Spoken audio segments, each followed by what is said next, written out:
Open era to lose in round one of the ensuing Wimbledon, joining Justine Henin 2005, Francesca Schiavone 2010. So as we digest this, guys, Jim, let me ask a simple two-word question.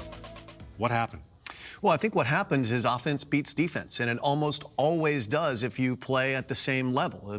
Good offense is always going to beat good defense on grass because you simply cannot use your defensive skills in the same way that you can on a hard court or in a clay court. And who defends better in women's tennis than Coco Gauff? Nobody. I was going to ask you. You were looking at me like, why are you asking me? Where are you going with this? Nobody does. Nobody does. So, look, I think that for Coco, because she's more defensive-minded, this surface is fraught with peril for her. And she runs into a player like Yastremska who has offensive artillery available, and she stood up to the moment, and Coco simply didn't have answers for it.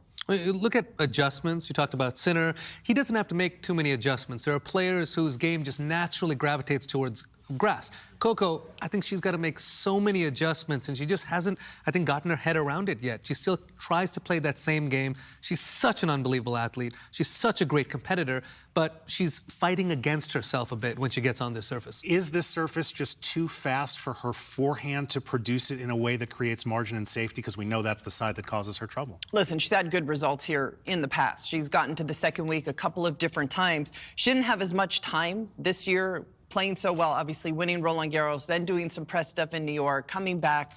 But it's going to be the most challenging surface for her on that wing. You've got to be able to meet it out in front. You've got to be able to drive through the court. She prefers to kind of lean back and get it up and over. That shot doesn't pay off on the grass. But if she had more time, but that's a double-edged sword, right? She wants to do well at Roland Garros, her best surface. So I think if you're Gauff, you chalk it up to, this was a tough grass court season, 0-2 in the 2 tournaments she played. But listen, she has her second Grand Slam title. I think on balance, she would probably take this year, even with today's loss.